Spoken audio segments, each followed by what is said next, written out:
Habari zenu wa Kenya. My name is Mutemi wa Kema.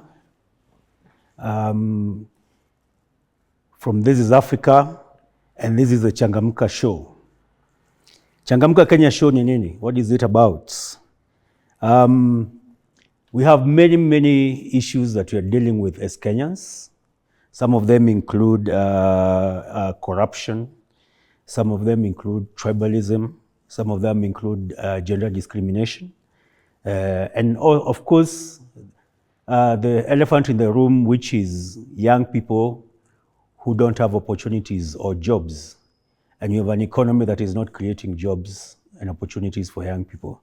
And what we're trying to do with the Changamka Show is look at these issues that have bedeviled us since independence from a fresh perspective and from a different perspective, trying to reframe them so that we start trying to address what those who have come before us seem to have been unable to address. And so welcome to the Changamka Show. We hope to have a very engaging conversation. We have very exciting and knowledgeable panelists among us. We have an audience that is also very fresh, very seized on these matters. This is an audience of people who are involved within their communities in matters of justice, seeking justice, ensuring that there's social justice within the communities that they live and work in. And we hope that the rest of you can join us in this quest to change this narrative. So this show today is about tribalism. Previously, we spoke about corruption and systemic corruption and extraction and where the Kenyan state came from. So now we are going further to how that colonial state was able to subjugate our forefathers and how up to date the systems that it's created are still further dividing us and keeping us in the state of poverty, injustice, inequality, indignity. I'm going to ask our panelists to introduce themselves. We will start with Darius. Please introduce yourself. Hi, hello everyone. My name is Darius Okola. I'm a writer and a researcher focusing mainly on issues of economics. Thank you, Darius. Nelmo. My name is Nelson Munyiri, but better known as Nel Munisong. I'm a recording and performing artist and also run a youth art center in Mukuru. Called the Mukuru Youth Initiative. Yes, that's Nelmo. Yeah. Jacob? My name is Jacob Opara. I'm a research and development consultant, but also an active citizen interested in public discourses of this nature. Thank you. Thank you, Jacob. Babu. Yes, my name is Babu Ayindo, storyteller, teacher, and a peace builder. What do you teach?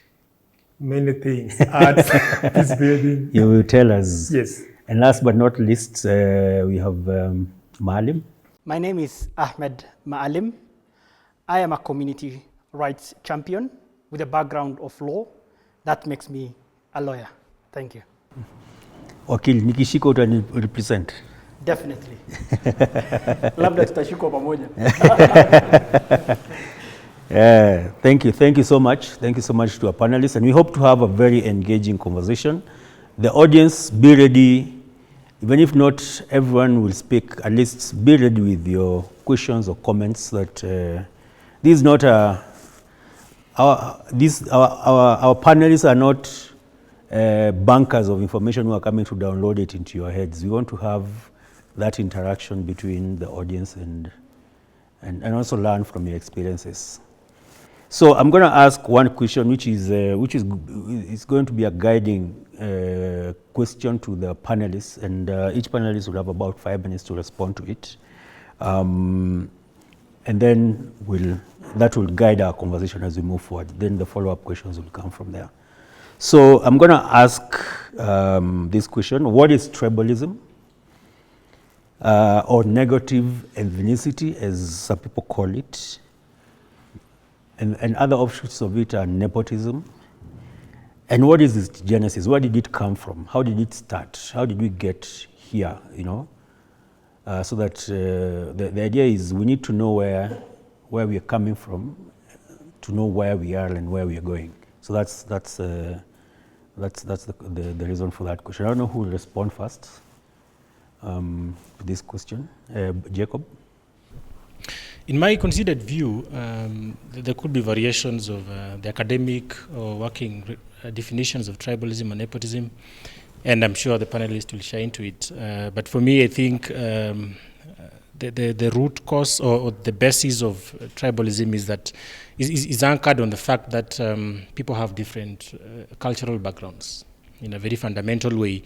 So that one is born in a certain tribe or certain culture, which most of us have nothing to do with it. You know, you don't determine where you're born. Then ethnicity for me also is along those lines, that the origins of our cultural differences then make us born in different societies. And then nepotism then is a preference for people or individuals from your respective ethnic background when you're having opportunities or engagements with them. But more substantially, what is intriguing for me is the question you asked about the history of tribalism and nepotism. And part of what I've read, and a lot has been written about these things, is actually traditionally or from ancient times, Kenya was not like pre-colonial times was not really like an ethnic or heavily tribalistic country, in the sense that our communities, the way we lived, there is no history of any antagonism against Kikuyus or Kalenjins or these different tribes before the before colonialists came in. In fact, there is actually almost no history of any wars, cross-cultural wars amongst our communities or amongst our ethnic communities before the colonialists came. And so in its purest form, belonging to a different tribe or belonging to a different ethnic background in itself does not create any intent to be malicious against another. But I think everything broke, like they say, all hell broke loose when colonialists came, and they realized that the perfect way to perpetuate their capitalistic domination was to what most people call divide and rule. They realized that if you balkanize communities around their ethnic backgrounds and create an impression as though when you highlight the differences they have in terms of their ethnicity, there's an advantage to it. And for them, the pure intent for it was just to make sure that we have these cross-cultural fights and struggles amongst ourselves. So in brief, in my very quick broad reflection about it is that there was nothing, in my view, there's no history that indicates that belonging to a different tribe was problematic for us as Kenyans until colonialists came, and then they capitalized on it with a very negative divide and rule connotation around which they wanted to create wealth, bring division so that we could not unite as a people. And then in the process, as we fight each other on very superficial things, they will continue grabbing everything they came across and perpetuating their colonial rule. Colonial agenda. What would you say the colonial state was created for initially? That is Kenya, that became Kenya. Good. Then, from what I've said, my view is that then the colonial state was purely created for exploitation, such that they realized that the rich culture we had, the rich resources we had, and they found out. So for them to remain in power, they found, in their view, the views of the colonialist was, if they got us fighting each other, or they got us divided so heavily across cultural lines, which was not a problem before they came, then they could always remain on top of it and play politics with it, wanting to reconcile us and those kinds of things. So for me, the colonial state of Kenya was set up purely for extraction, just exploiting the resources we had. So on one hand, doing that, on the other hand, ensuring that we as Kenyans, who had pre-existed very peacefully before, started from all of a sudden fighting each other and finding that if Malim is from Isiolo and I'm from Mumias, there's something wrong with us. We have to fight about it. But before that, we didn't have to fight. Thank you so much. Just picking up on the same thread and being a researcher and a historian, maybe you could also give us your view, Darius. I mean, it's interesting how we come around to the conversation about tribes and ethnicity, because ethnicities have been here for long. We've had over 80-something ethnicities as recent as, 50, 60 years ago. And while ethnicity is our cultural expression, music, art, food, accents, language, all that, linguistics, tribe is a construction of the state. Tribe, in a sense, therefore becomes this tool that that is invented to enable the state to give certain civic identities to people. So I would say you are Kikuyu, you are Luos, you are Ndorobos, you are this. And that creates a big challenge for certain groups within society. So for example, if the state decides which community becomes a tribe or not, then what happens to those that are not in favor of the state? So for example, the Nubians are still fighting for their recognition. The Asians were recognized as a tribe 2 years ago, 3 years, was it 2017? When you're doing national research, for the most part, you write these tribes, the big tribes, all of it, and then down there you write others, and who are others, who decides who becomes others within the politics of tribal formation in the country. We used to go to, there's a community called the MUYI, and we'd go there to do research and all that. And during the process, the chief would see that it's indicated others, and they'd say, as long as you call us others, we would never respond to your questionnaires, and you'd understand him, I mean, how do you others people in, within the state? So the concept of tribe it's not a bad thing, but it needs to be understood that it's a way of the society, the modern colonial state, trying to group, understand, and frame people's identity within its borders. And of course, that sometimes poses certain challenges. It comes up in the issues of government appointments. It comes up issues of, when you're giving people, identity cards, when you have certain communities that are given the tag for others, and on and on and on and on. So it is basically a circumstantial thing, which, depending on where people fall within the state or society, it can be used for, that is to their advantage or against them. Yeah. When you talk about the state constructing tribes, I guess you're starting with the colonial state. Yes, I am. And there's the concept of divide and rule. So if I find a community that is very strong, that is culturally and all that, with strong values, then I find a way to break it apart so that I can rule it. And there was also, the colonialists also used this concept of what I call unite and rule, whereby, for example, in Western Kenya, you find Nabongo Mumias with his kingdom, and then you attach other communities to that kingdom, so they become Luya. You construct a tribe called Luya that never existed before. Mm-hmm. Or the Kikuyu, for that matter. It's interesting for that, yeah. Right now, we are talking about Mount Kenya as a tribe, because Kikuyu is not enough in numbers.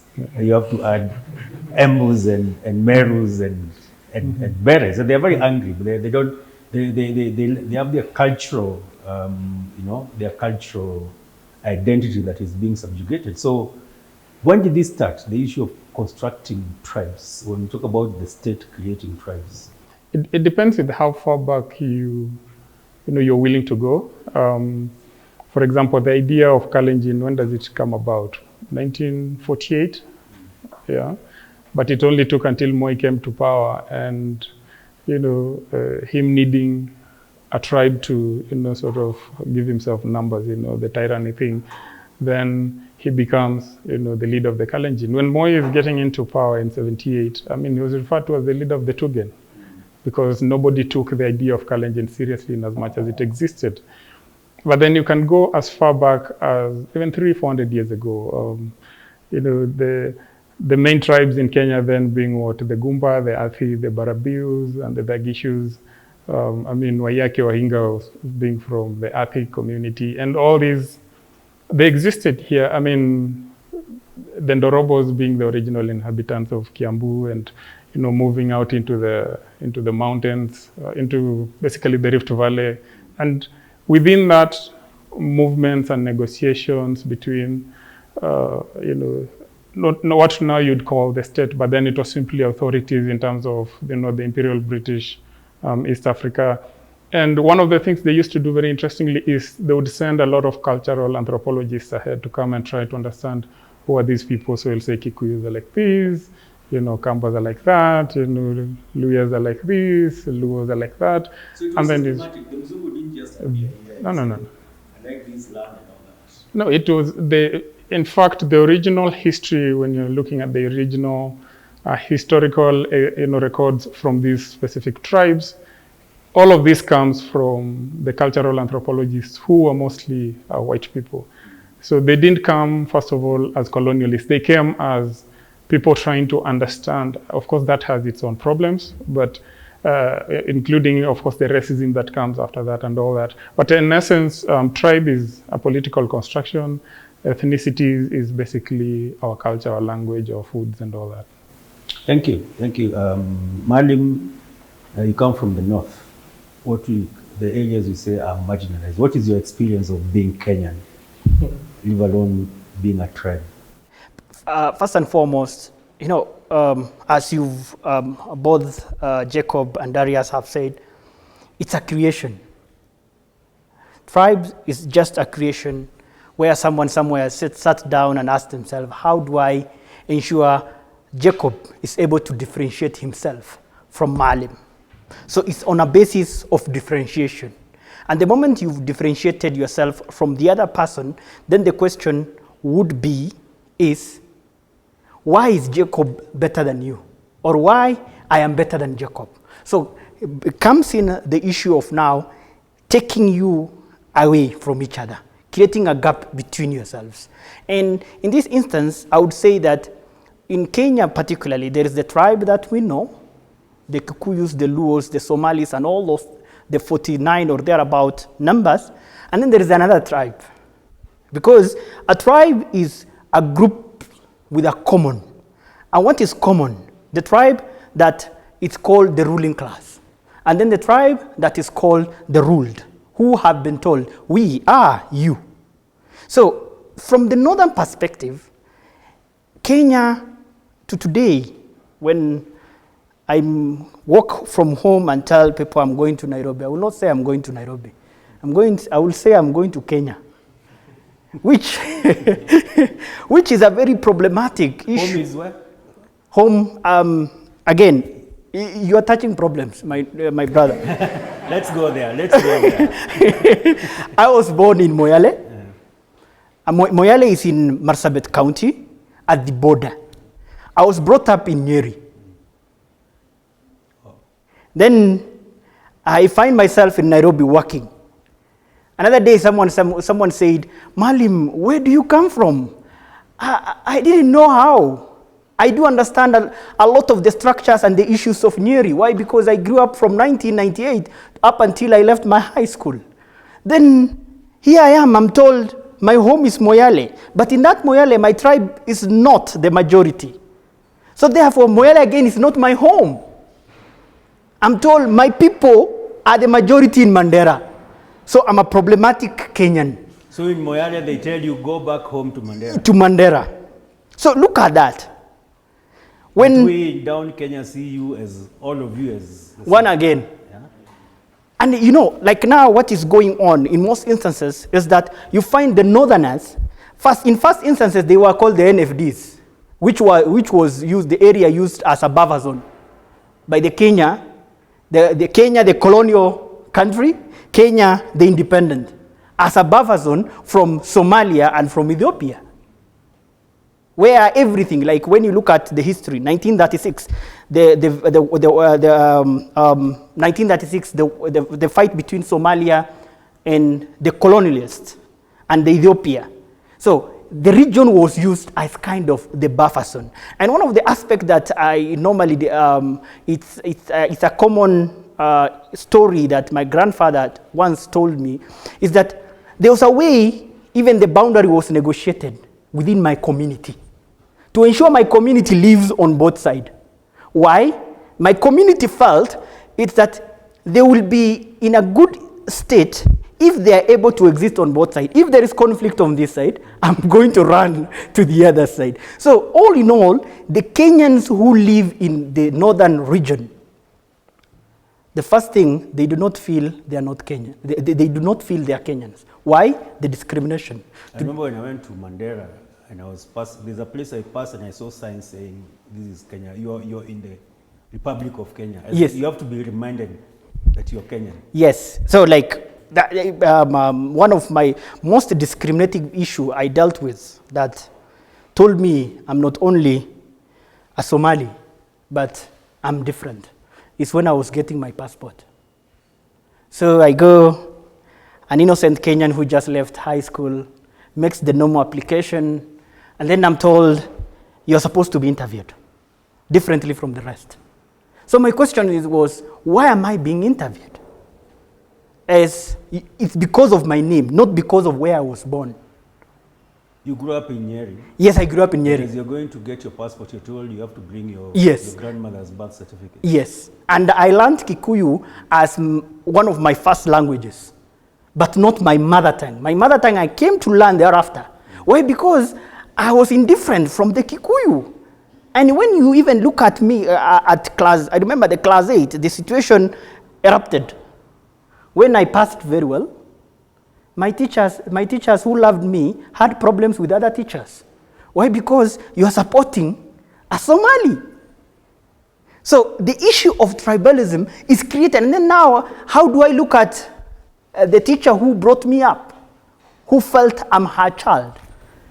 Thank you so much. Nelmo. First of all, as a young person, born and raised in Mukuru, I think the only time maybe I came to understand an issue like tribalism was when I started maybe following up politics. Because when we were growing up in any slum in Nairobi, you will get people from all over, even people from outside countries who live in those informal settlements.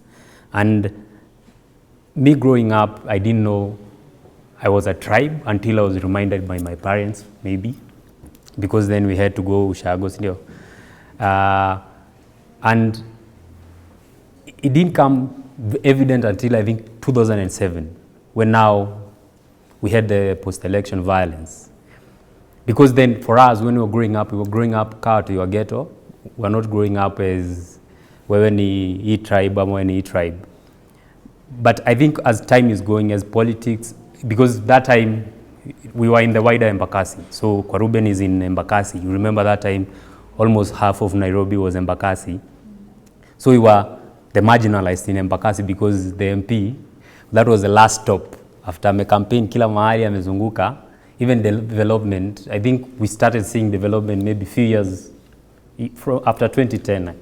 That's when we started seeing at least us being given a chance to be able to do anything. So you understand that even politics was not key. Yeah? In 2013, that's where we started seeing people coming for big rallies there. So you understand that the only time we started experiencing, you're different from this tribe. You are a tribe, and this person is different from you. They come from a different part of the country, is because politics started coming in our settlement. In 2007, as Nairobi was burning, we didn't have a single case of violence in Mukuru. Mostly Mukuru kwa Ruben kwa Njenga viwandani. You understand? So it was not an issue for us, you get, until now, it has been disturbing me a lot every time I switch on our TV and people are talking about Mount Kenya. For the last, I think, 1 month. To a certain extent, for me, I'm from Nyeri. My grandmother is from Nyeri, so Nyeri, siezi ita home because I really know anyone there, apart from the neighbors who know my grandmother and huyu ni mjukuu. So, if every time I switch on a TV and people are talking about Mount Kenya, sometimes I wonder, how do people in Nyanza feel when every time on a national TV, people are talking about politics of Mount Kenya every day for the last 2, 3, 4 weeks. You understand? So, to a certain extent, for me, I can say that I was discriminated because I was from a certain tribe, as they call it. Because for us, we were normal kids growing up for us, we are united by our problems. Ukiwa ghetto, shida ni mingi, sindio? So that's what unites us. It's not which tribe you come from. Because kama unalala njaa, kama kwenu kunuki kitunguu, na kwa jirani kunuki kitunguu, hiyo ni common problem. Sasa, if now I start feeling mama ochi mwenye anaweza omba chumvi, like, we start, then it means it's hard. For example, when in informal settlement, you get so many fires. And sidhani kuna mtu anasemaga hata enda kuzima moto because hiyo nyumba ni ya Mkikuyu ama lugha fulani. Why? Because if it burns, it will come to your house. It doesn't matter what tribe you are. Nyumba zimeshikana. Like, I remember I was in primary school I think it was 97 or there was a time almost half of Koruben went down in ashes. You get? It did not discriminate wewe ni wa tribe gani, wewe umetoka It was fire na moto ikikuja simekama. So, for me, I think politics has been able to, like he was saying about the state has been able to use that. Whatever the colonialists brought, our own people who are born, raised in Kenya, you get, they decided to use that to their advantage, you get, and they're still they're still continuing to this point that people can be talking on national TV, all of them talking about Mount Kenya politics. It disturbs me as a young person, and I believe that I don't think it's something I really want to even engage in. I don't think me hata ukaniita kwa TV uniambie we're talking about politics of Mount Kenya, I will just tell you no. Why? Because why should we not be talking about Kenya as a country? We have so many problems. In fact, mashida zetu mingi ni za Mount Kenya. Wale watu wameleta mashida mingi saa hii wametoka huko. So, you understand? So, to an extent, you're like, I don't relate with what you're talking about because it has not favored me because I'm from that part. Yep. Thank you so much. Finally, on this issue, Babu, the storyteller, what's your take? Although mimi history the definition, the English term ya tribe unikera sana.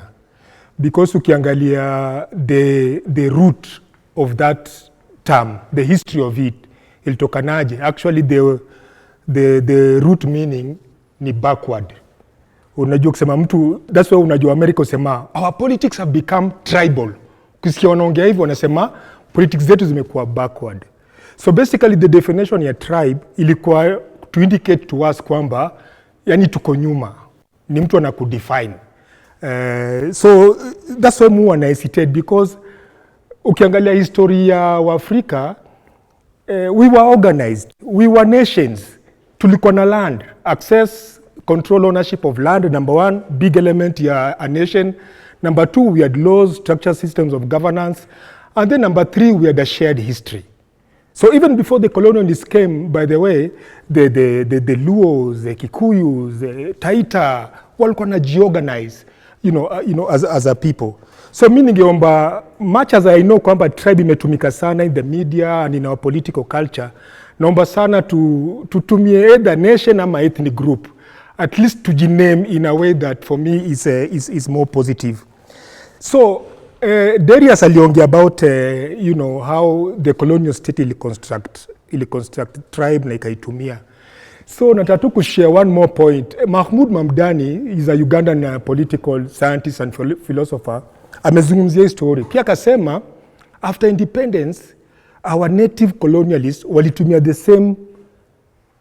same strategy, but it revolved around 3 questions. Na nazita unsettled questions. Those unsettled questions ndio leta tensions in our states mpaka saizi unapata zinakuwa reproduced in our governance systems na zinatuletea shida. So what are those 3 questions? Anasema unapata in most of our politics, ukisikiza vizuri sana, the stories people tell, especially during around elections, were around 3 questions. Number 1, who belongs, who does not belong? So when you're talking about tribalism ama ethnic politics, wanaongea about who belongs to this Kenya and who really does not belong. Then connected to that is the second question. Wanaenda to the history. Who collaborated and who did not collaborate with the colonialists? Because if you collaborated, then you are not entitled kuleta kiereere kwa mambo zingine. Umeona? So, who collaborated? Wale wanasema tulipigania uhuru, wanasema sisi ndio wenyewe.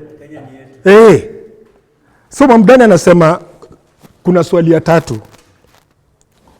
What are the boundaries of a nation? Mipaka yetu iko wapi? Who is in and who is out? Now, hii question ukiangalia now in terms of a devolved government is very interesting. Juu kena kwa county unapata the same question is there. What are the boundaries of this county? Is it county 47? Who belongs and who doesn't belong?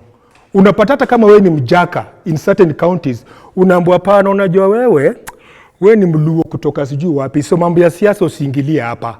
Sijui kama mnanielewa. So those 3 questions ukiziangalia unapata zimekuwa reproduced in our political culture. So those are my initial response. Thank you so much for that. With that, we'd like to ask the members of the audience whether anyone has a comment or a question so far. Would you like to comment? My name is Joymala. I am a researcher, writer, and a podcaster. So I like the views that have been represented. I'd just like to point out that there's also the big role that media plays in perpetrating tribalism, because they are the main medium that all these bodies, people, states use to make sure that it's ingrained in us that we are different, that kuna sisi na kuna hao. Yeah. The othering, yeah? Yes. Thank you. Thank you. Anyone else? Comment? Question? Introduce yourself. I'm a realtor. As we go forth with the discussion, so from the way I see it, tribalism can be, described from two sources. One being geographical differences, that is location, and the second one being we humans have a thing for going for things that we are familiar with. So I term it as familiarity.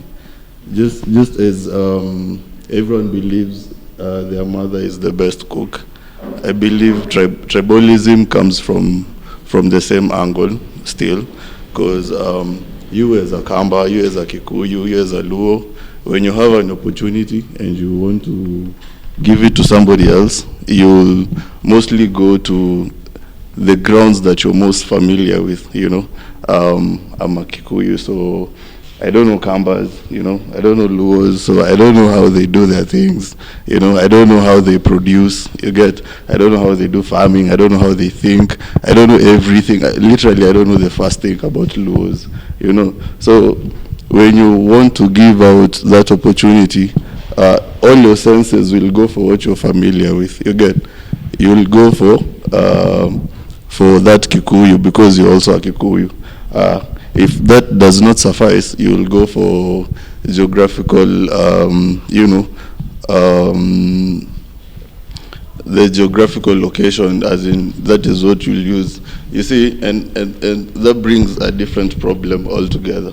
You see, the way, for example, Ali will reason from northern Kenya. It's not the same person somebody from Mount Kenya will reason, because they have different problems and different motives. So if we want to tackle tribalism, we have to forget, like literally unlearn. You know, also unlearning is when you learn bad things, you need to unlearn. It's a healing process. So we need to unlearn all those things that we've been taught by our forefathers, that you need to give that job to somebody that you know, somebody that you know their history. Now being let's say I'll use Kikuyus more often because it's the larger group. So you'll go for that tribe or that person that you're familiar with. So we also need to start trusting other people that we're not familiar with. I guess that is the first thing we need to do as a nation to heal ourselves. Thank you. Thank you for your contribution. Darius, is it true that, is it the perception that if I'm a Kikuyu from Mount Kenya and the president is Kikuyu, then I directly benefit from that? Because that's basically the perception that is created. So I want to vote for a Kikuyu so that I can benefit as a Kikuyu. I mean, the politics of tribe and how that translates into whether or not you're able to get resources is a bit more complicated. So you could almost say yes and no. You could say yes in the sense that because you've built, or rather the colonial state has built itself around these tribes or tribal groupings, then they become the model and the structures within which you get to negotiate for resources. You know, you'll say, wacha tuchague mtu wetu aende kule mbele atupiganie, because ideally that becomes the frame for negotiating for the things. Whether that eventually happens or not depends largely on who has been sent out there, which is not a very effective way of leading a country, where, you know, if we sit back in CI and say, you know, let's send the Baba there, you know, and then it becomes Baba akipewa, situ wote tumepewa. You know, it's a very silly thing. Yeah, that kind of a thing, you know. So it doesn't work. It's not an effective model of, you know, negotiating for resources within a state. It's much, much easier to give that power to structures, you know, because when you give that to individuals, then you're at their mercy. You know, for the next 5 years, you know, your fate is dependent on whether they will be able to negotiate or not, or whether they will even choose to negotiate or not.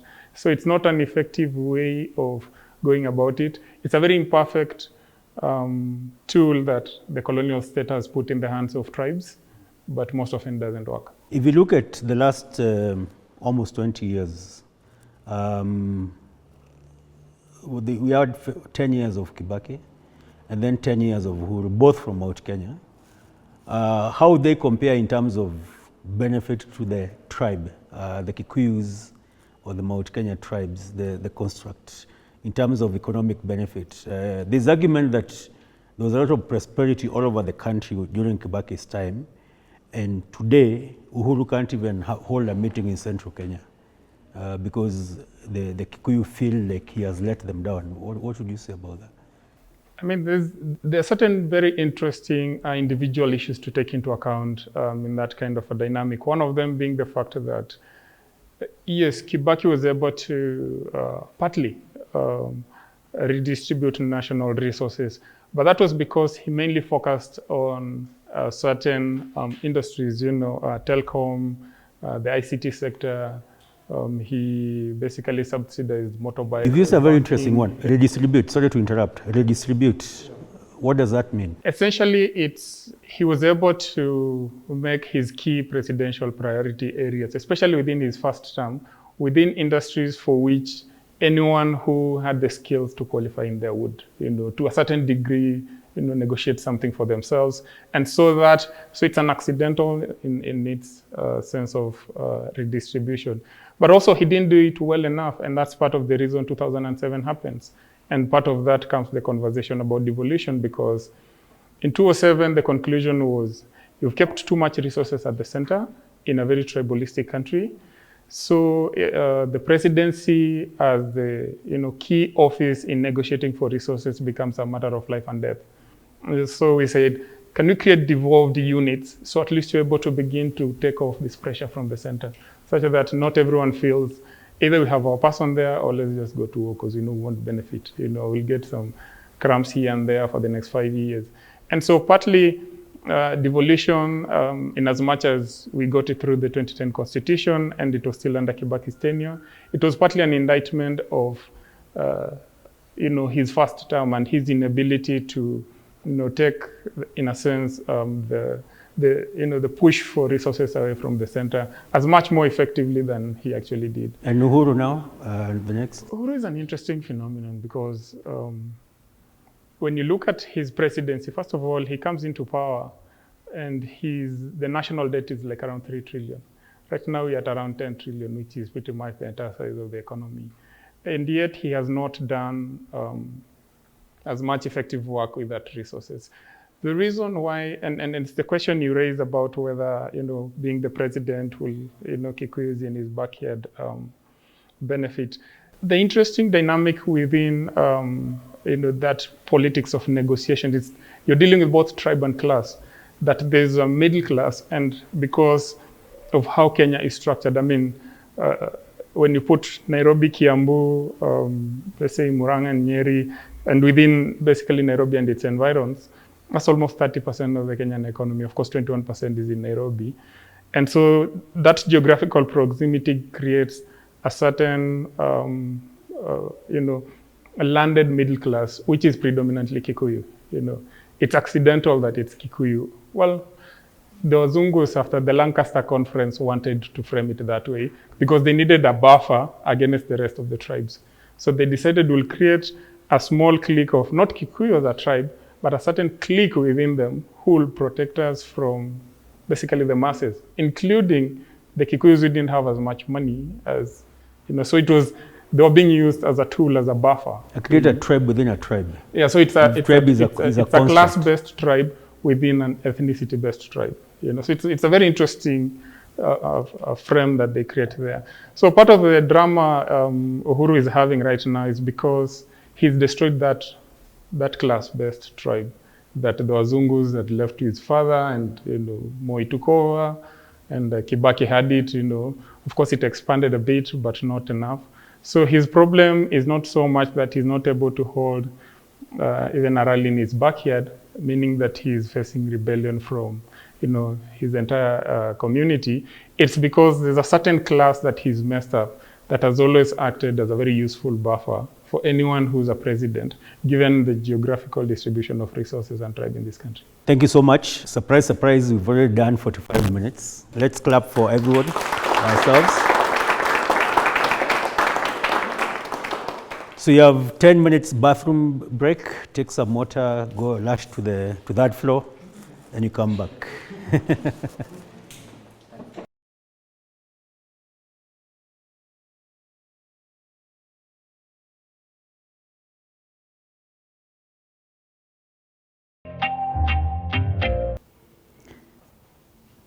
Changamka?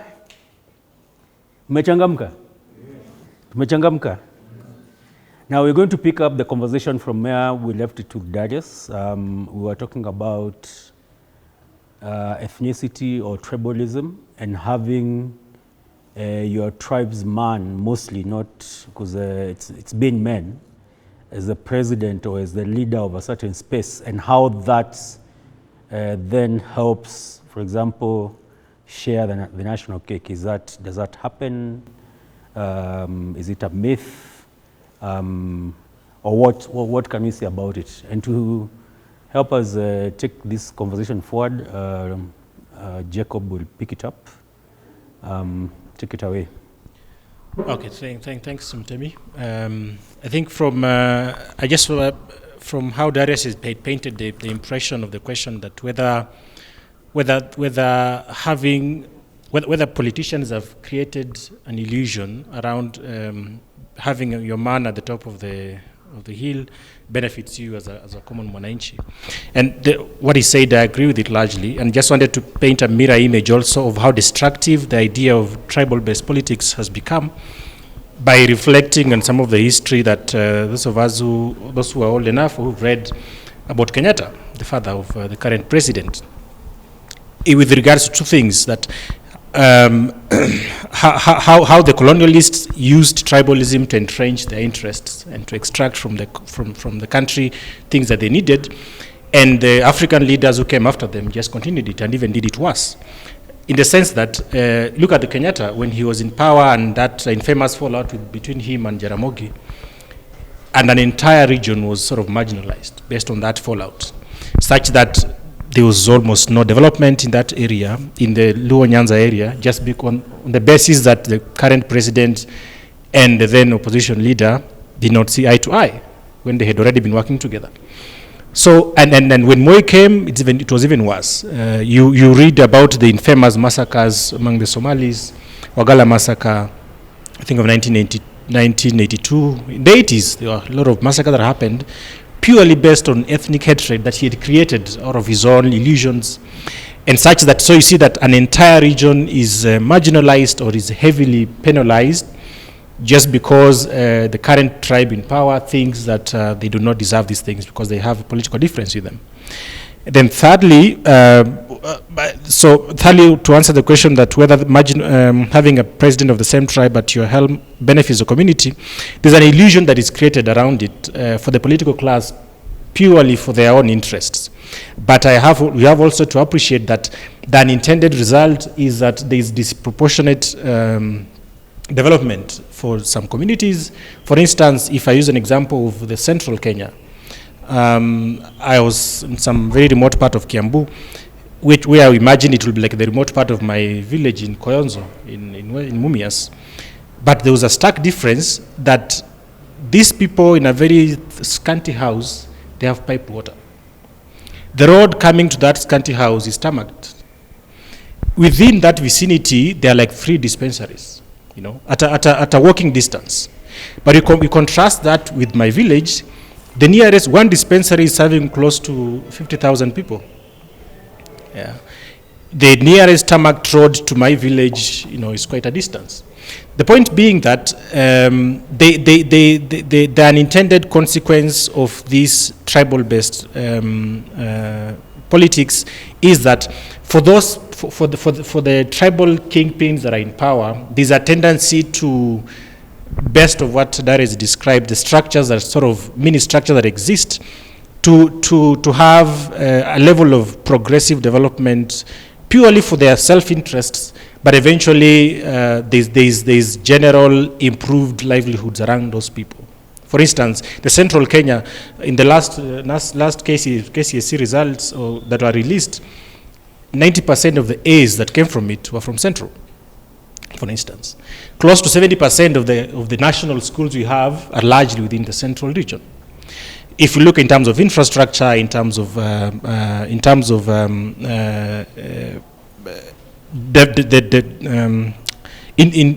called like hospitals, schools, the region largely doesn't compare to other regions.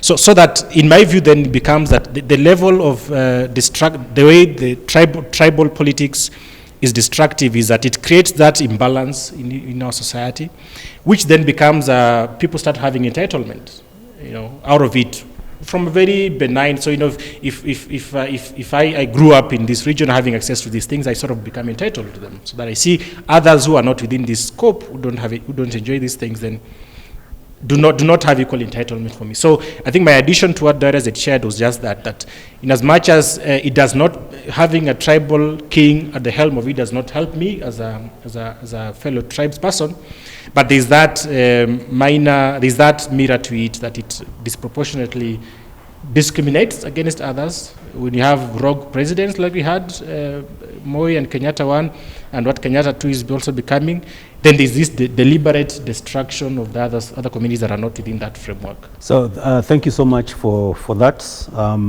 So what I'm hearing, nasikia ukisema ni kuwa, when you talk about kama ni the elite, Wakikuyu, Wajaluo, Waluya, Wakamba, Wakalenjin, Wapokoma na nini, wao pigania interest zao, kama ni biashara, kama ni matenda, kama ni nini. Hana ukabila kati yao.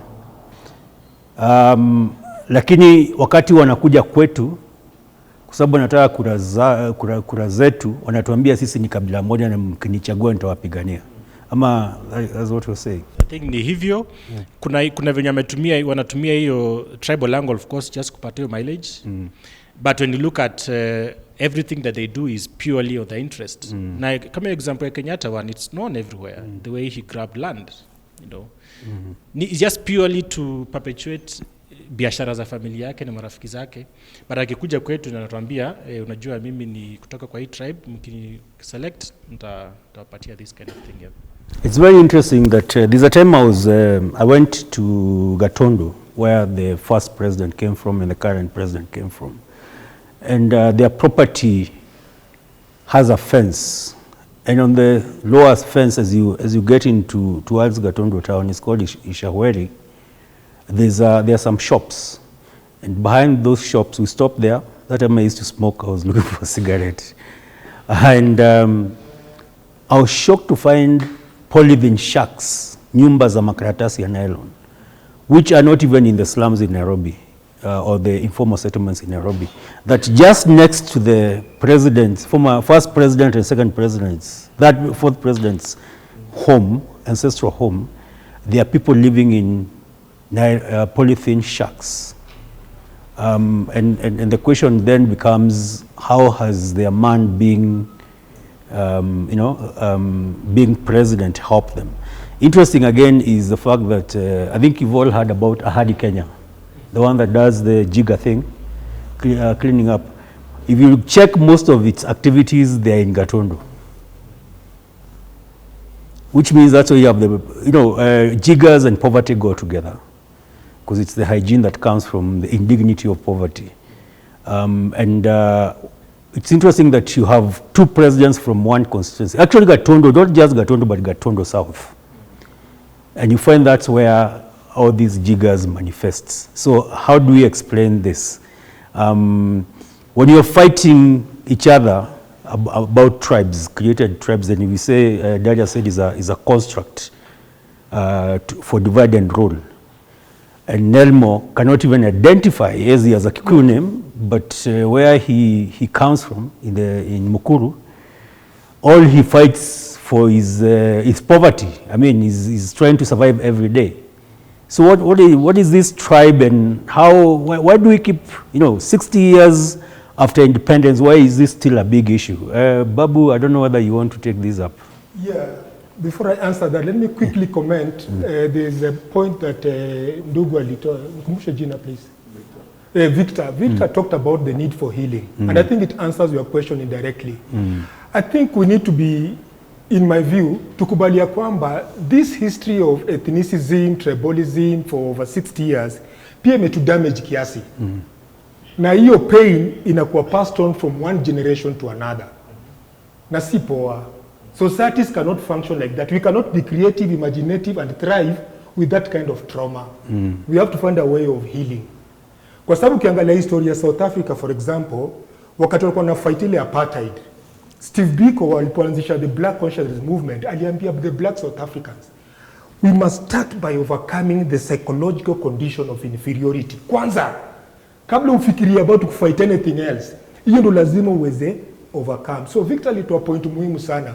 And I think we as a people, as vijana, and by the way, Biko alikuwa kijana mdogo sana kiongea hivyo, alikuwa mtu wa 20s. Na by the way, ukiangalia wale watu wamechange society deadly, wamekuwa ni watu vijana. Kwa hiyo bana, vijana changamkeni. Juu sisi unajua generation yetu ni sell out, sisi tulishawauza. Sisi tunaangalia retirement, tunaangalia mapension, hatuwezi change anything sasa. Inaambia tu kweli. That's point number one.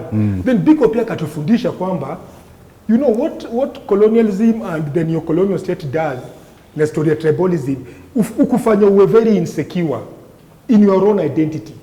Na akasema, when you are insecure in your own identity, you cannot be creative and you cannot encounter other people with a sense of confidence, kwamba mimi, jusi, nani alichagua hapa azaliwe sijui in which ethnic group?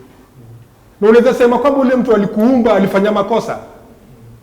Malulizaliwa. There's no way unaweza sema alifanya makosa tu. Afadhali ama we imagine kama hii country yote sisi wote tungekuwa Waluo, hii country yote.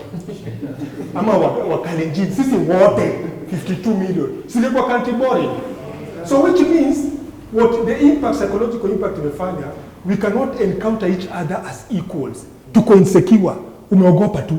Ukisikia tu nini kwanza wakati wa election, uko insecure. So sisi kama vijana especially lazima to try to overcome hiyo. Na hiyo ni Steve Biko alitufundisha by the way.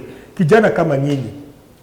So to come to your question, Mwalimu Temi, you know, in my younger days nilikuwa nafanya sana drama na nilikuwa nasoma stories za drama sana, na kuna huyu director kutoka Poland aliandika kitabu poa sana inaitwa Towards the Poor Theatre, na alisema unajua kuna vile ng'ombe ziko kwa lori, ng'ombe zinakuwa transported zinaenda kwa slaughterhouse, ndio? Akasema, akacheki akasema, if cows could dialogue, none of them would go to the slaughterhouse. Changamkeni vijana, si ndio? Yaani kama hizi ng'ombe zingeweza tu dialogue. So what tribalism and ethnicism does ni ku make sure zile spaces za dialogue ziko less. Mimi ni grow up mtaani Eastlands Poster. Na kulikuwa na spaces, kulikuwa na hall, unaenda unacheza boki, nini mnazungumza, market mnaenda bama, mmekula, mnazungumza, mnajuliana hali. Dialogue. That's why Mobutu alipoulizwa wakati mmoja, ala mbona utengenezi mabarabara Kongo? Unajua Kongo bana ni nchi kubwa, ukitoka Kinshasa una fly bana, na zile ni za Russia old. Akasema mimi can't tengenezi barabara. Ndio niteza barabara, watu watamove, watu watadialogue, na watu wakidialogue wataleta change. Sio kama unanielewa. Changamkeni vijana, si ndio? So that dialogue, msiende kwa slaughterhouse pamoja. We must break those barriers, ethnicism na tribalism.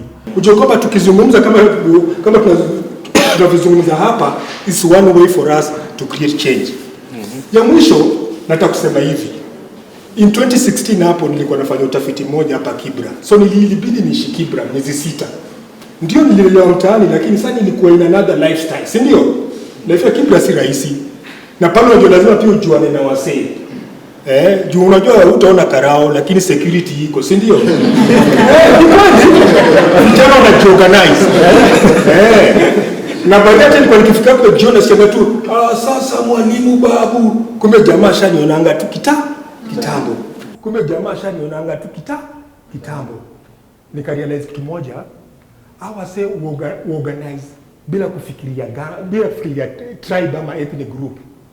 Wakienda mission wanajua kama ni kuignition gari bila kifunguu, hiyo ni kazi yote. Kama ni kuruka kwa electric fence, hiyo ni kazi ya nani, si ndio? Ni Lang'ata najua hiyo. Yaani hao kuja together in terms of their interest. Hakuna hapo tribalism na ethnicism, wanaenda mishoni, wakikamilishwa na gawana, wanapotea. Sasa ukisoma kitabu moja France Fanon aliandika 1961 inaitwa The Wretched of the Earth, anasema the national bourgeoisie, wale viongozi wa the African state, hao operate kama gang. Nini ndio mnapigana? Hao interest zao za kumechapa ziko very clear. Kuna kandarasi, kuna nini fulani na nini kuja, hawajalingi ethnic group. Chapa kisha ingia watu wamegawana, wanangojea mission nyingine. Lakini wamesucceed kufanya, unajua ni ya tiny ethnic elite, lakini wamesucceed kufanya shida zao ziko shida za tribe yao wote. Sasa kikuja kikwambia mazee, unajua mazee sisi kina nani tunamalizwa. Ati hata wewe uko mtaani unakasirika mbaya sana tunamalizwa. Uko tayari kupigana. So hiyo ndio message yangu. First of all, tufanyie healing, build confidence, interact with each other with the humanity and dignity, na tujue kwamba mazee together with our different ethnic groups ambao Mungu alitupatia, hii country inaweza kuwa mbele. Au sio? Poa sana. Changamkeni ama vijana wachangamke. Nelmo, tuambie tutachangamkaje bana. Naweza ruka hapo kwanza niseme kuna siku tulikuwa na have conversation, mimi si msanii, tuko studio, mimi na producer wangu tu argue by the before tufike conclusion ya kufanya anything, kwanza inakuwa ni argument ya 30 minutes. Na sisi watu wawili wenyewe tunajua kuargue. So ukikama hapo itabidi kwanza uko audience. But in fact, nilisema mimi natoka Nyeri, my producer ametoka Nyanza. But sisi tukiwork, tunaworking kuproduce the best thing. Hata saa hii kwanza tulienda naye side ya UN kuna job anadu huko hata ananingoja huko baadaye. Una get? Tunawakigi na nimekuwa nikiwork na mse from 2016 mpaka leo. You get? So si tukiwork tunawakigi to produce the best thing. Hatuwakigi juu wewe umetoka wapi na wewe umetoka wapi. Si kumekuwa na tu na ku produce the best thing ndio interest zenu. Una get? Hiyo ndio interest yetu ni mziki. Get? Hata ile organization, hata Mukuru Youth Initiative kikamu, utapata kuna Wakale, kuna Wajaka, kuna Wakikuyu, kuna Wakamba, wote ile space haikuwagi ati kikamu, unaona? But mali conversation ya tribe you come, mimi mali nilikuwa naisikia ni kwetu home. Maadhi akibonga, sasa hizo ndo na realize kuna kuoga na Msomali area. Una get? Sasa hizo ndo unaanza ku realize, una get? Juu ya nini sisi ile space tume grow up na unajua na mimi usema for example si ndo population big ya Mayut, si ndio? Mayut ndo the biggest population, na get but mbona yufika time ya election inakuwa sasa kuna tribe, na get na ile time tukibonga tunabonga conversation everyone can understand, na get na I think kwa group zetu tu tunajuanga si kuna wale wa kuboronga MP akikam hao ndo watu wakata keki, si ndio? Hivyo tribe zetu by this kwa hivyo, si ndio? Kuna wale akikama akiulizwa unataka nini, ni sisi tunataka car wash. Wengine wakikama wasanii wanakuaga leo tukisema wasanii tunajipata mbogia karibu watu 1000 mtaa. And get maboyo wanataka car wash watajipata karibu watu 500.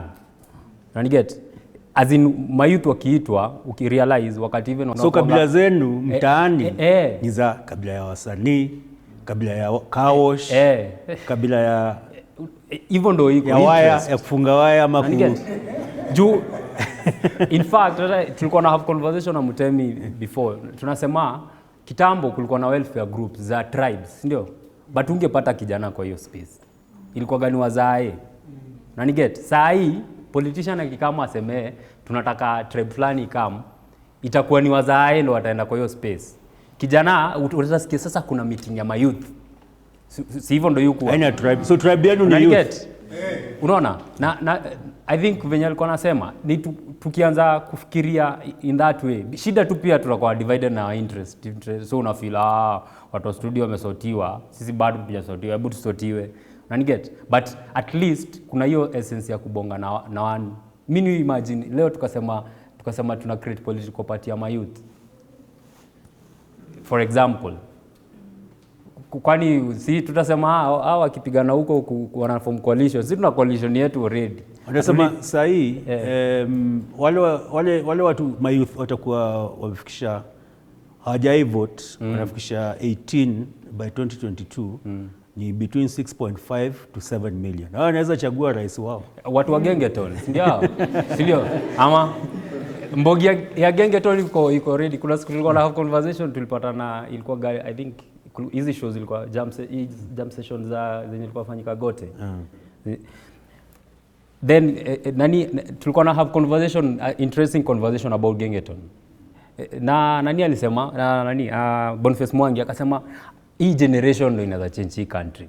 Juu wanabonga in one voice. Sisi Gengeton, hapo get. So wako bonga in one voice ni very easy. Get. Enda video shoot ya wasanii wa Gengeton, utapata wako hapo karibu watu 100. Enda hizi enda nyingine. Washa create nini? Lugha nyingine hata lugha yao, si ndio? Get. So ni kuanza hapo, ni kuangalia mimi ile kitu niusema, ni kwanza tuangalie nini to unite na nini to make strong. Na get hapo ndo tunaweza anza ku create your space. Hapo ndo tunaweza anza kuunlearn hizo vitu. Na get mimi kuna mabeshte wangu tulikuwa mabeshte for 2-3 years na kama kujua huyu mzee anakuanga tribe fulani after 3. Na get juu hiyo iko hiyo ile kitu tulikuwa na dupa moja ndo. Na get na maybe saa nyingine saa zile nilijua maybe ni ile school nianza kutumia mtu M-Pesa. Unaona? And yeah, you get. Uko like kuna msee aliniambia the first time alijua nani wakati it's very sad wakati 2007 walienda so vile vijana waliuawa wakati walienda kuwazika up country, ndio alijua wase wengine wametoka Nyeri, wengine sijui wametoka wapi. Yo watu wako ghetto hajui story na mtu ametoka wapi. Mazishi ndo zinafanyaga wase wajua kwenu wote ni Murang'a. But I think ni because conversation ya tribe. Unajua saa hii wacha nikwambie, saa hii wase wabonge about tribe. Sindio? Ongoja November ifike, tuanze campaign za 2022. Ndio sasa utaanza kurealize, sasa tunasema TV imejaa Mount Kenya. Ongojea next year ifike. Sasa ndio utaanza kuambiwa, by the way, your community has to si washaanza by the way. Thanks so much for that context. Nani mwingine ako na point kutoka kwa audience, comment, swali? Niajeni. Naitwa Mato. Tukiongelea historia ya tribalism, kuna kitu tunafaa kufactor in values. Hata tukisimamisha mayouth wetu na wakuwe ni wakora, hatutajisaidia. So I think we should also talk about values. Yeah, that's my point. Ongea values. Tuambie values ni nini? Values. Nani anajua values na Wewe unajua. For example, mimi mkinichagua hapa stand kuwa kama uhunyi huko juu umeshika. Hadi napora tu nikijisundia umeshika. So post unafaa kuwa msee mwenye unajua umeacha ma guys home, unafanyia job like MCS in the ilikuwa 2010 ama the last election 2013. MCS walikuwa na hope kubwa sana ya kusaidia our local mtaa, lakini over time ni kama wamekuwa pia infected. So tunafaa kufind a way ya kuinstill values into our guys, ndio wakifika huko juu wasituseti. That's it. So habari yenu, naitwa Wilma. So mimi na feel in as much as we anasema values and all these things, sisi ka youth we need to have a common ground in terms of labda development. Tukikama hapa Gengeton, I promise you my small sister atajua wasanii wa Gengeton, lakini venye anazimbanga because inambamba. So yeye tena kikamo mshow stories za tribe atafollow, unaona. Tena ukuje mshow, so na feel in as much as tuko na vitu mingi zinaweza to unite, we need to just say specifically let this one thing unite us as young people. Tukianza kusema tunaweza sukumwa, that becomes dangerous. Ukianza kusema tunaweza unganishwa, tutakuja hapa juu ya car wash, someone will go and say car wash. Utajipata Mukuru na mtu mwenye it's the old guys who are infiltrating us. So maybe we realize they are the enemies and then we put a boundary. And then, because even growing up, me I never even knew a T-tribe. My friends were from all over. The people I played with are from all over. The ones I went to school with are from all over. Until I went to a school in Central, and then I realized, I am not Kikuyu. And then now, because I went to a school in Central, and like 90% of the population were Kikuyus, and I wasn't. So then I realized, there's something like that, where you go, people sing a specific language, and you're just over there looking and listening. So in as much as you can be united as youth, maybe we need to be very specific on what's uniting us, and then what the interest is. Yeah, the interest, and then we make the interest development, and just stop all the nonsense. We just say the interest is in presidency, na tuseme ni hapo ni hiyo moja. It doesn't matter if you're in Gengeton, if you're wherever, the interest as at this point as young people.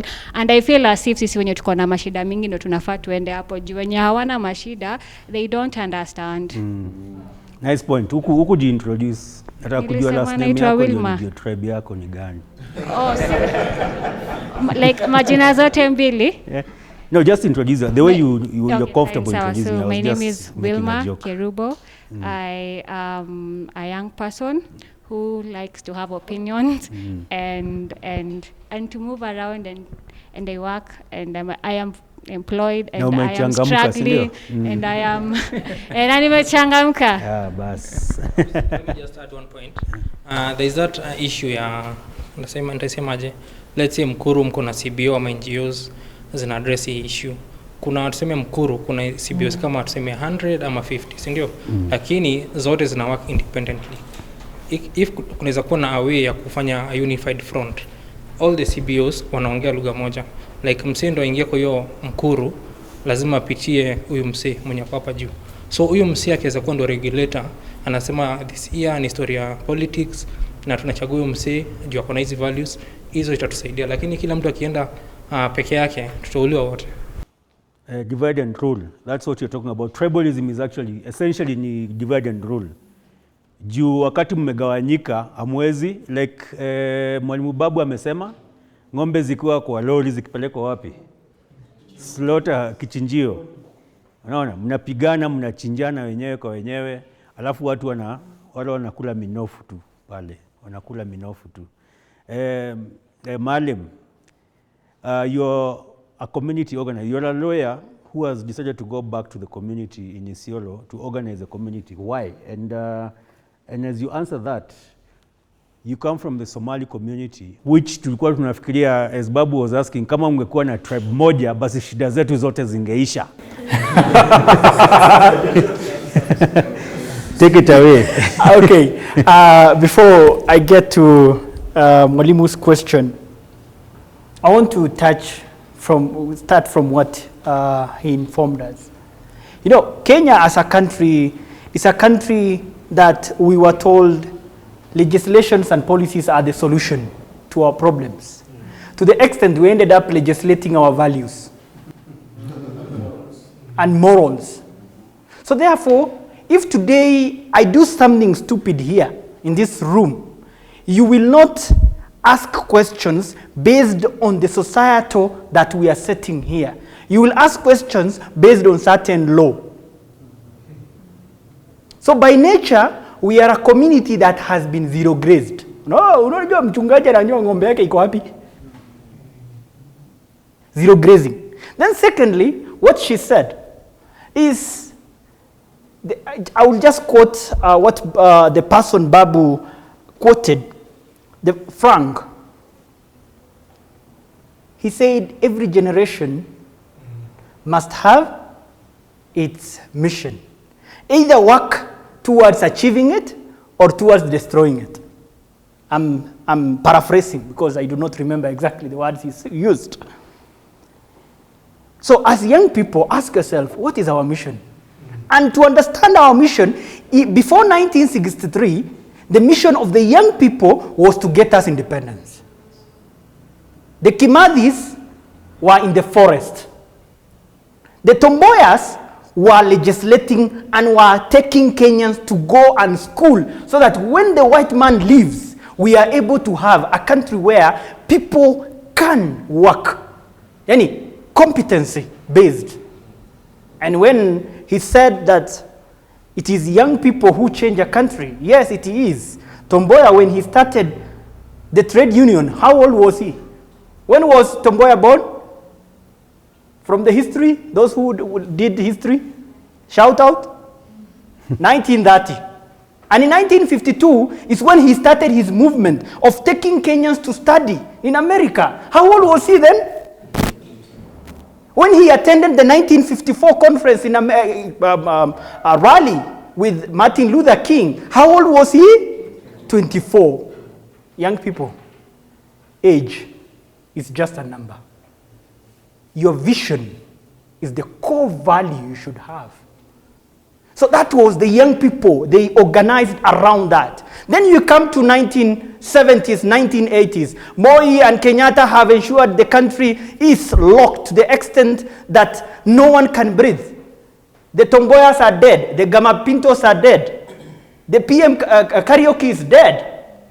So there is no one who can have a different voice. 1980s, 1990s, the young people again had to come together to fight for multi-party system. And in 1991, 1992, we get the multi-party system. And it is the young people who did it, the young Turks. And were they tribal? No! Tribe only exists when there is food on the table. I tell you, your home, nyumbani kwenyu, kuna nyumba, up when there is a father and a mother. And they're the ones who will tell you who you are, as if you did not know who you are. So, in 1991, we achieved. In 1997, the young people, again, come back. They're the ones who started the discussion of PPG, parliamentary group, which now led to the election of 1997. Which now brought the discussion of the 2002 and the NAC issues. So these generations had their mission. To you, as a young person seated there, what is our generational mission? Do we have one? No. That is the problem. What Babu said, brought together with what she said, that is our problem. Coming to, you know, some of us here are artists. We paint pictures. And if you take a picture now, a snap somewhere, you know, they said a picture tells a story. So the politicians, what they do, they create a story for us to talk about. And as he alluded to, the media is the means through which they now share to us the picture. So the question is, what you know about me, is it the truth? What you know, like for instance, how many of you have ever heard of shifter war? So the shifter war that Kenyans know are the terrorists. But the question is, were they actually the terrorists? Mau Mau, according to the Britons, is a terrorist group. But according to us, as Kenyans, were they terrorists? So it is us being told the truth about our history. And for us as Kenyans to speak one language is first of all the bad manners of being lied to. Our parents lied to us. Our history was lied to us in history books. Now we are lying to ourselves. He might be trying to become Maalim when he is much different from me. So how do we as Kenyans tutachangamkaje? And the only way of changamkaring is one, Mwalimu. The politicians know that politically educated person can think. Na venye anasema wale ng'ombe wako kwa lori will not be able to dialogue. Meaning, sisi ambao hatujui what it means. You know, a tax of 1 shilling, what it means. Then it means we are not politically educated. And if you are not politically educated, you will never understand why Mwalimu is disturbed. So therefore, I have spent much. But in a nutshell is that we Kenyans have the destiny within our hands.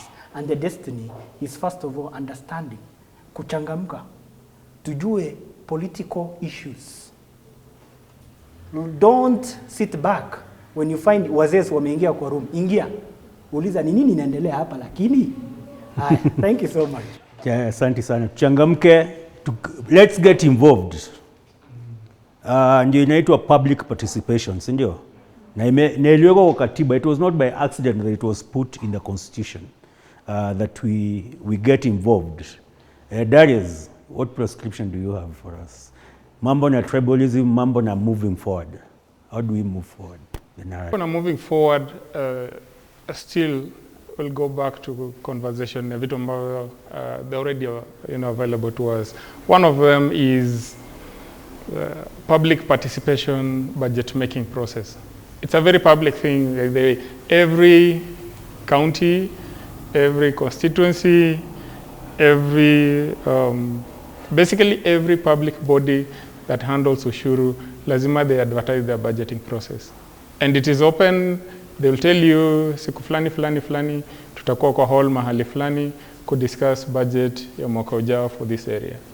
Hiyo budget ndio inaamua kama lami itajengwa, kama police station itajengwa hapo karibu mtaa, kama hiyo drainage ya mtaani itajengwa. But how often do we go? Can we make it our responsibility, our duty kusema, you know what, as a CBO, as a CSO, as a, an organization, as a social justice center, that every time a public call is made towards any decision making ya gava, enye unajua itaguza life yako, that you show up. And this happens. Hizi dispensaries huwa na committees, ndio? Yeah. Dispensaries zile ziko mtaani. Yeah, like all these organizations, your dispensaries, local schools, like any institution iko mtaani, yuko na board. Nyinyi kama vijana, have you ever gone there and say, unajua nini, sisi kama vijana imta, tunahitaji mmoja wetu ako representative pale. After all, si nyinyi mnakamta hapo. Wanasema hii dispensary, the board that runs this dispensary lazima kuwe na kijana mmoja hapo.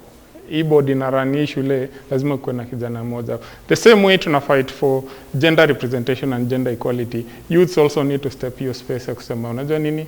Budget making process ikifanywa mnaenda pale nasema najua mmeandika hapa utafanya hivi na hivi na hivi na hivi, but pia hii barabara kutoka XYZ lazima ijengwe. Ama tunahitaji extra light hapa hivi juu insecurity huko mtaa hivi. That's one of the best ways, because pale kila mtu leta views zake pale lazima asikizwe. It's part of the law. Like the law actually empower every person who shows up kwa hizo meeting kusema najua government prioritize hii, but this is what we want. Hii ndio immediate need hapa mtaani. Najua mmeandika hii juu nyinyi wanasiasa mmeka huko hivyo, you don't stay here, but sisi wenye tuko hapa tunajua this and this and this and this ndio our immediate needs. So the best way to participate as a young person, either in CBO groups zenyu mtaani, any space you find yourself, whether as an individual ama group uko ndani, is to make sure that you're very, very active in and those meetings happen mtaani. It's just, you need to be able to build a system of notification such that unajua kwa ofisi ya MP, wakati wanafanya hiyo budgetary allocation ya CDF ni lini, hiyo date lazima ikuwe communicated mtaani. Kama ni kwa chief wasio waambiwa wajue tarehe 20 tutakuwa place fulani tunaenda kudiscuss do ilitolewa itakuwa spent agenda, tunajua itafanya ile job yenye nyinyi mnataka mtaani, ile nyinyi unajua this is our immediate need, sio ile staff house wamekaa hapo mahali wakaamua nini wacha tuweke 70 million for this. Hiyo do instead inarudi to basically work on the stuff that's really important to us. Na ukafanya hivyo on 3 financial years, mseme in this financial year tuna fight hii barabara iundwe. Next financial year nasema unajua nini, nataka vijana wako empowered nini, so do itolewe wasio lipiwe TVET mabasari nini. Third financial year useme tunawekewa stima hapa hivi. Within 3 years how much change utakuwa umecreate, within 5 years how much utakuwa umeachieve. So make sure you are part of that basically budget making process and policy making process in your community. It's the best and the easiest way to participate in this politics, and ensuring that wanasiasa wa make decisions kama venye unasema ati MP ame campaign place zote alafu anakamkumalizia hapa hivi, so the easier way ka community ni kusema hasa kuja hapa juu anajuana votes hapa, but nikipeleka voice yangu kwa budget making process itakisha tumepewa ile barabara yenye umsange tupea juu anafikiria hapa hakuna votes mob. So yeah. Thank you so much, Darius. Any comment from the okay. Any you tunaongea naye ile story yenye watu usemaga nachukia siasa. Yani you don't have a space to hate politics. Because politics determines, niwaambia say interesting, ina determining mpaka msi utaoa. To a certain extent, if you go deeper to it, uta understand. Get, ina determine leo utakula nini, ina determine fare, unatumia sai kwenda tao itakuwa how much. And get, so there is no, yani hakunaga ati si lazima, si wengine the point unasema hivyo umepea power to someone else. Yeah. So tunasema ile tribe tunafaa to focus nayo, tribe in quotes, ni kama ni my youth, tribe ya youth around the interests zile tuko nazo, si ndio? Sio ati ni Msomali, Mkikuyu, ni Mjaluo, ni Mkamba. Na tukiangalia saa hii nani anakumbuka 2017 vile siasa ilikuwa, alafu kukakuwa na mobilization ilikuwa hapo, ilikuwa inaitwa ya NASA, ilikuwa inaitwa nini? Resist ilikuwa ina involve nini? Boycotting products. Yeah? Boycotting certain products that were associated with the with the government, with the political mostly. Class. Yeah. Yeah. What was that really, Jacob? Maybe you can fafanua it for us. What was that in essence? And how can we use that moving forward? Yeah, I think in the other informal discussions tulikuwa nazo, it was a very good illustration of how grassroots-based resistance can actually send a very big statement. Because I think that in as much as ilikuwa kitu very organized, like imepangwa for long, ile toa jamaa wawili walikosana, jamaa akaona si pesa zetu zinatokanga huku. So naambia wajamaa wangu msinunue maziwa kutoka, msinunue airtime kutoka, actually tukasikia Airtel infrastructure almost broke kwa sababu kila mtu and I think that is a good lesson you could learn from, that actually unaona venye tumesema in this discussion kuwa that the political class organize themselves around interest. Interest zao kubwa ni resources, wealth, to create wealth. And sisi ndio tunawapatia wealth. Unajua ukienda mtaani kununua maziwa, kununua airtime, it goes to these specific companies that are run by them. So in the event that you also have a voice, purchasing power, in as much as imekuwa dwindled, that actually tunaweza, you can as a community or a society, we can align ourselves around interests zenye tunataka zitusaidie sisi. And if the political elite decisions zao, the way they're doing things, zinatu oppress sisi, it is possible as a community to rise up and say, unless you have our interests at heart, hatutafanya kitu fulani. There's a book called, there's a concept around civil defiance, That is also a political message. Kama mwananchi, wewe mama mimi Jacob, niko na right ya kusema, kwa sababu mwanasiasa ama some ideologies ambazo a certain political leader is advancing, I don't agree with them, I can defy as a statement.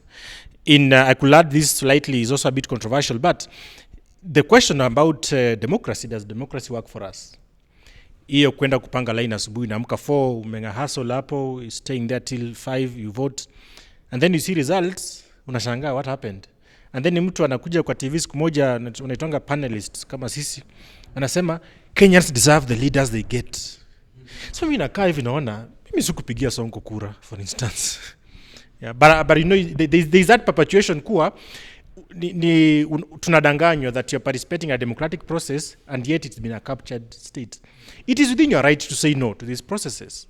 Kama tuseme venye dara is encouraging us kwenda kwa hizi public participation forums, and then tunasema kitu, and then whatever is the results of the meeting is something different.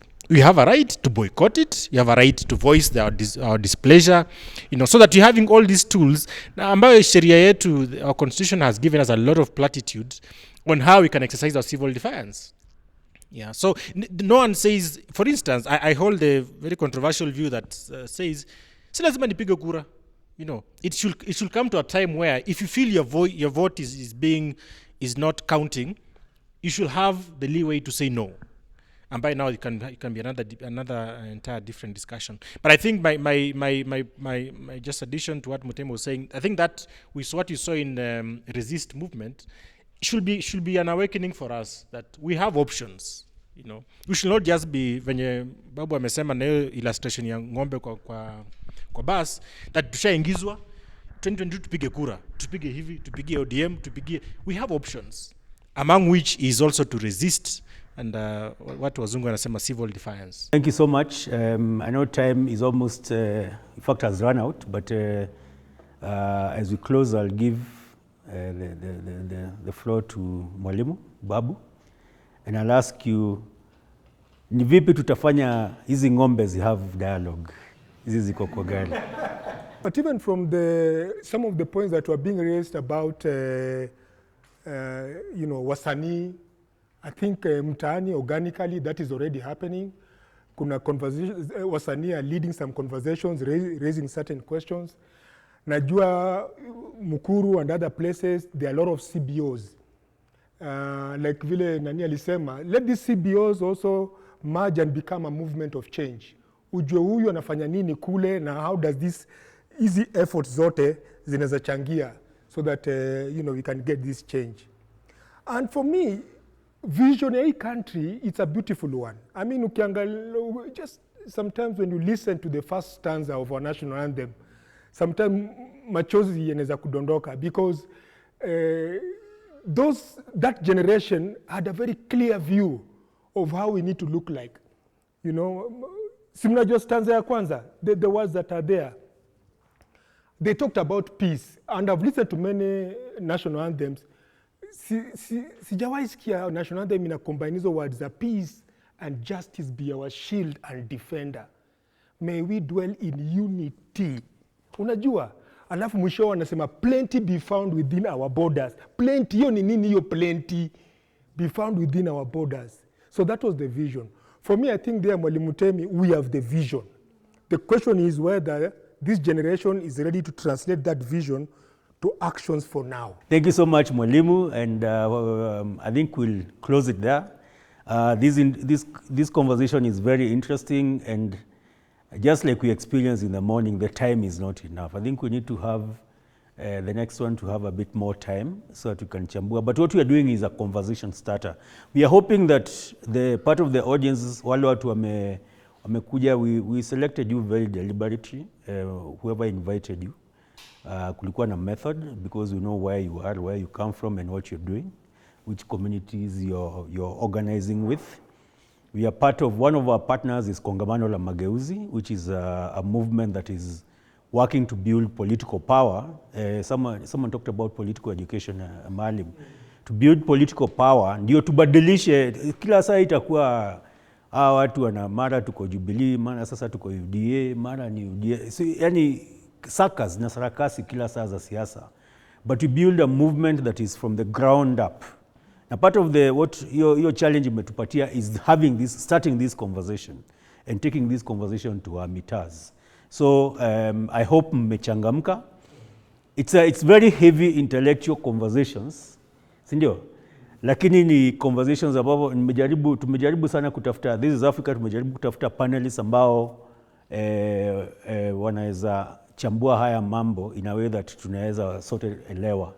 So let's continue this conversation around, I hope we can start having a conversation on tribalism, nepotism na hizo vitu zote. Tuseme tunataka create tribe ya car wash, tribe ya maize farmers, tribe ya milk farmers, tribe ya tea farmers or coffee farmers. So that it doesn't matter, when you say a tribe, sahi, it's in quotes, tunasema, wakulima wa maziwa, ama wakulima wa asali, ama wakulima wa Irish potatoes.